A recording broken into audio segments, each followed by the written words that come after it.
Hello everybody, and welcome to ECE 249. This is just a little introduction to the Inclusion of Children with Special Needs course. It focuses on children with special needs.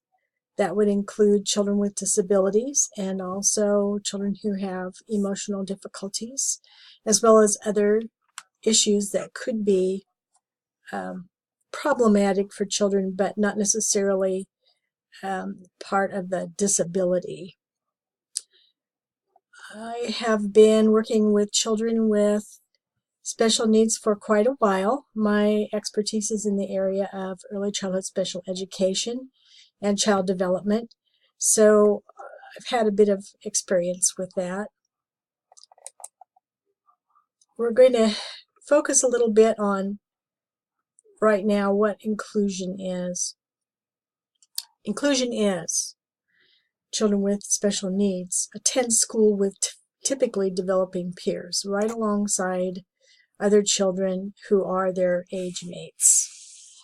And they belong and they're valued and they have choices, and we should support that and support their families in whatever participation level they have.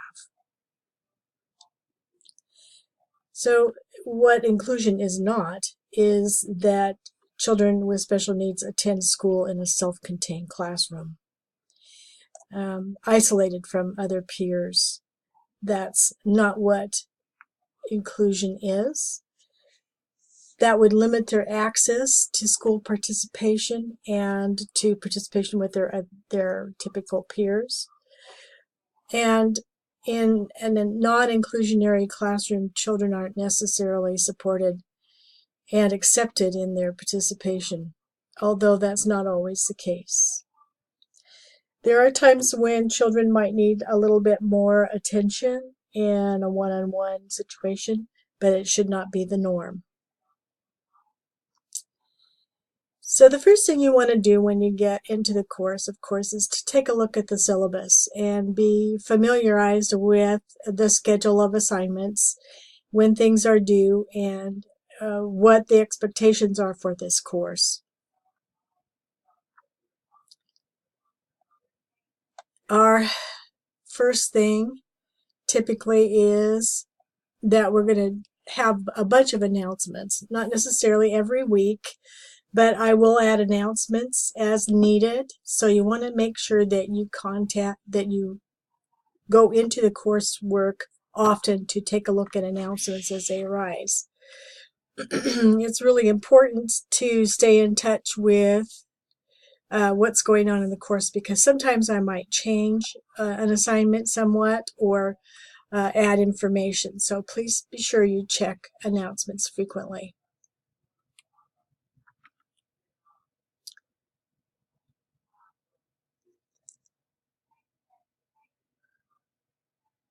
So you will find these things located in this course. 3 things that happen typically on a weekly basis. There's a discussion cafe, and that discussion cafe is due the first input that you have in your discussion answering the topical question will be due on Wednesday, and then you will have 2 follow-ups with peers by Saturday. I really stick to that timeline because it is a time-sensitive type activity and requires feedback from peers. So it's Wednesday for the first one, and then Saturday for 2 follow-up questions, answers to peers. Then you'll have a reading and research assignment, and there's typically some kind of question to answer. It needs to be in paragraph form, and you need to use required references to the text, and it is called reading and research, so you can look online or on other sources for information, but what you write should be in your own words and supported by any sources that you find. Then the third thing is the professional journal. Your professional journal is just kind of a personal and private thing. It's between you and me. It answers specific questions, but what I'm looking for are things from your own system, from your own thinking, from your own experiences in past life and current life as well. They need to be in full sentences. Don't just don't, fill in the blank, but write in full sentences and thoughts. A nice little paragraph is always nice, is helpful, but it doesn't have to be lengthy. Then there's a final project at the end of the term. What you're going to be doing is one of these three options with a possible fourth. You'll be working with a family with a young child with a disability for option 1. And there's more detail about that in the coursework, so you want to make sure you go to week 11 and look at that information. For option 2 is an activity lesson plans to use in an inclusive program that you develop with the parent. And then option 3 is designing your own outdoor environment for children with disabilities, special needs. And it's like the sky is the limit, and you have an unlimited amount of resources and money to design this. And then the option 4 would be something that you would plan with me, and it needs to meet my approval if there's something that you really want to work on. There's one required textbook, and that's The Exceptional Child, Inclusion in Early Childhood Education by Allen and Caudry. It is a great resource. And then there are some recommended ones. These are not required, but only recommended, but they are strongly recommended. You can use a textbook that is earlier or later, as long as it's the Exceptional Child textbook. And you might just struggle in trying to figure out where the page references are too. So if you use an earlier one or a later one, that might be a difficulty, but it won't be too hard if you look up the information in the index. Okay, so moving on, we're going to talk a little bit now about the expectations for these assignments. So every week there's going to be some audio instructions, and there's 0.25% or 25 points extra credit every week if you listen to the instructions and just put in a little bit about what's in those instructions in the text box, and then I can give you 20.25 points for that. Your reading and research assignment is worth 15 points, but it's 20% of the grade. Your Corner Cafe is 10 points weekly, but it is also 20% of the grade. Your journal is 15% of the grade. And then, of course, your final project is 45% of the grade. Late assignments will be half the allowable points unless you have a valid reason for your assignments being late, and that information needs to be shared with me up front, hopefully not after the fact, and then I can either determine whether or not that's an excused and allowable late assignment.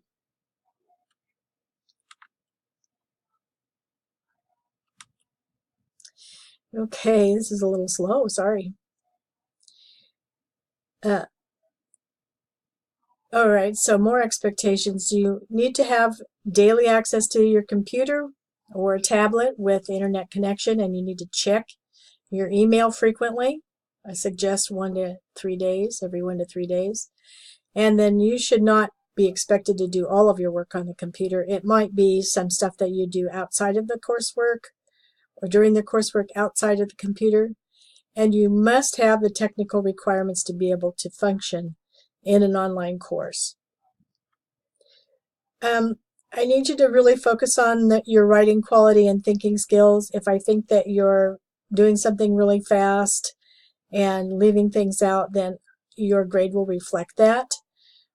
You must be a well-educated role model, so it's really important that you use developmentally appropriate practice. And they must be very professional, and you must be very professional in your communication when you have discussion questions.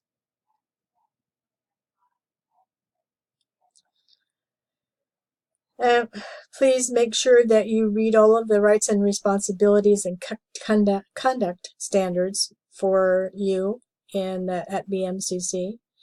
Plagiarism is not tolerated, so you want to make sure that when you are writing that you cite your sources so that it doesn't look like you're copying someone else's work. Please be very strict about that, your own behavior in writing, because that is something that can be a real problem in college coursework.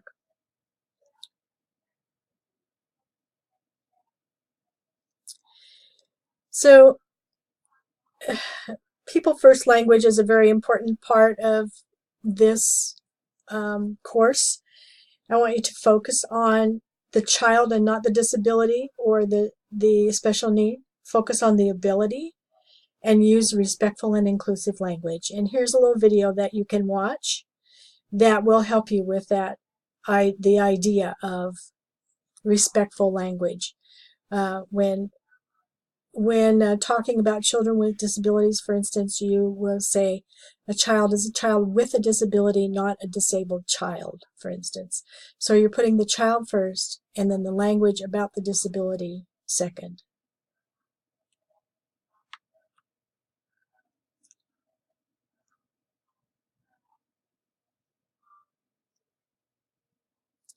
So that's all there is for this, and I hope that this just is a little bit of an introduction for you and maybe answers a few questions up front.